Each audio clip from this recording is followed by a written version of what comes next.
To be honest, I absolutely have no idea why I even bought this game back then shortly after its original release in 2016. And before I move on, this game is simply called THUMPER in Europe and North America, but in Japan it has a far better title: THUMPER Rhythm Violence.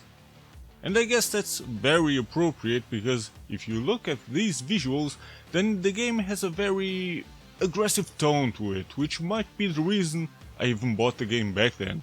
These visuals, the dark tone, and when you play it, it feels and sounds aggressive.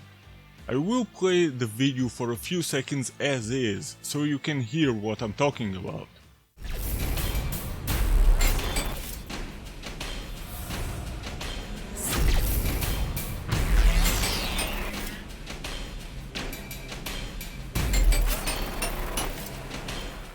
See? It sounds, feels, looks and plays like a very aggressive game, and this is what actually makes THUMPER.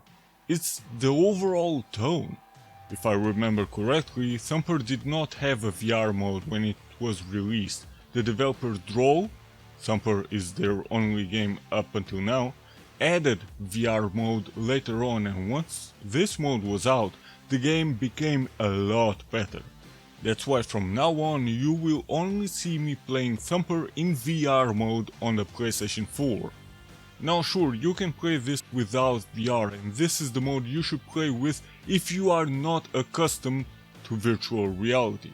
Take this from someone that made the big mistake to think he was all and mighty that could handle VR for long periods of time, but then regretted his life decisions about 7 or 8 years ago. Get used to VR first.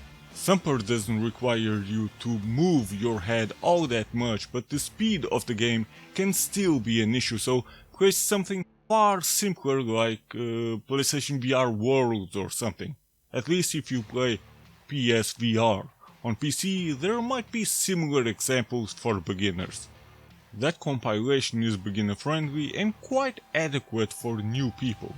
Play it in very short bursts, try not to move your head a lot, include breaks and increase the time and head movement gradually. Of course, this all depends on the person, but in general this is the best and safest way for a new player to get accustomed to VR. Not only PlayStation VR, but also Oculus, Quest, HTC or whatever you prefer to use. Don't you ever tell me I did not warn you. But let's return to the game. As you figured it out by now, you control this bug and your goal is to clear these tracks that have various obstacles. There are 9 levels in total, but those levels are divided in around 20 to maybe 30 sub-levels each. The better your score, the higher the final ranking per sub-level, and then the average ranking will be calculated for the final score of that level. You don't need S rankings to beat the game, you can do it with C rankings across the board. So the S rankings are basically just an extra challenge for you, if you wanted to put it that way, and if you want to be an absolute GOAT in THUMPER. But just passing each sub-level is challenging enough, oh yeah. Never mind getting S rankings, especially in the later levels. And oh no, this is not an easy game at all. Not only because of the amount of obstacles, but also the speed itself. You want an example? Okay then, up to now I've been only showing you footage from the early levels, but let's go to the last level, one sub-level before the final boss. Enjoy!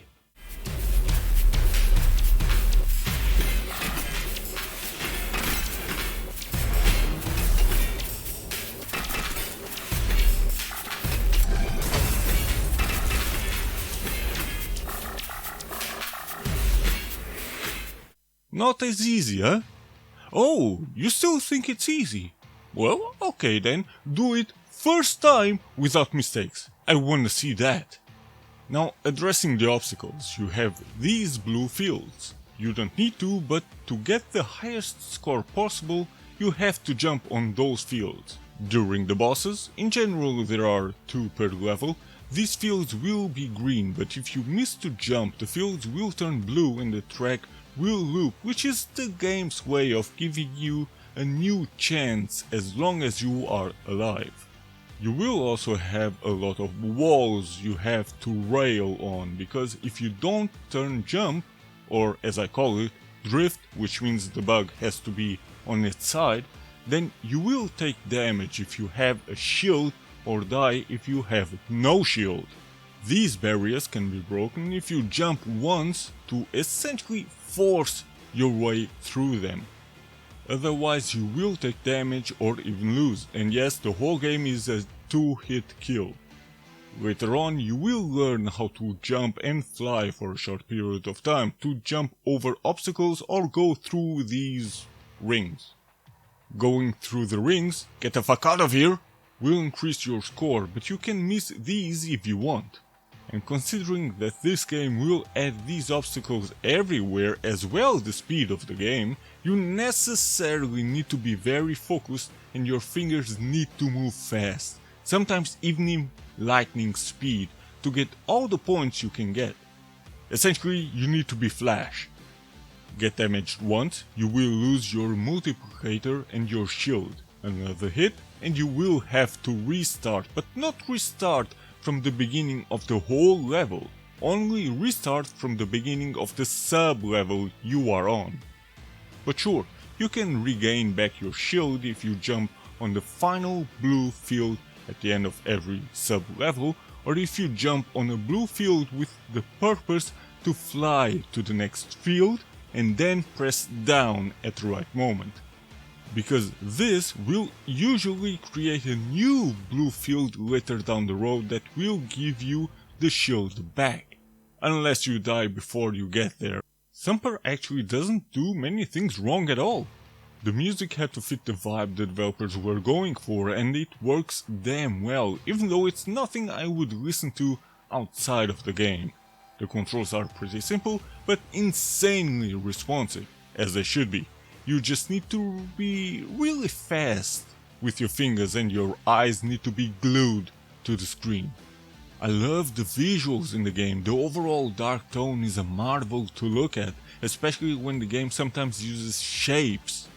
There's something quite eerie about shapes as enemies, I have no idea how to explain it, and THUMPER uses that to its advantage quite well. I must admit that at first I was a bit disappointed by the final boss of each level, but then I realized that they look slightly different from one another and they keep having more horns, eyes or whatever the further you progress until the final form. That was quite a nice touch and makes you want to progress just to see what they will add to this creature until the end phase. But the actual final boss of the game is something very different. It's a shape. Oh yeah, this is the final boss and this is also the only time where the game slows down once you reach the next green field. I am not entirely sure what the slowdown actually means. Maybe the bug was too good in going up against the system to the point where the system slowly broke down? And the final result is what you are seeing in the final boss, that slow motion? I don't know. There is also a plus mode, and this is essentially a survival mode. Just survive as long as you can and, well, that's it. There won't be much or any difference in the levels compared to the campaign, but that's fine the way it is. I just have a few gripes with THUMPER. For one, I think that the developers could have added a system or an option that adds a bit more challenge. I'm not talking about if you hit too many obstacles and you lose your shield and then you're alive, but rather if you miss too many obstacles as well, like the blue fields or the blue rings, because those just exist mostly for points and I think they could have done a bit more with them. And one major thing is that the game can get too flashy at times, making it a bit too hard to see what obstacle is coming next.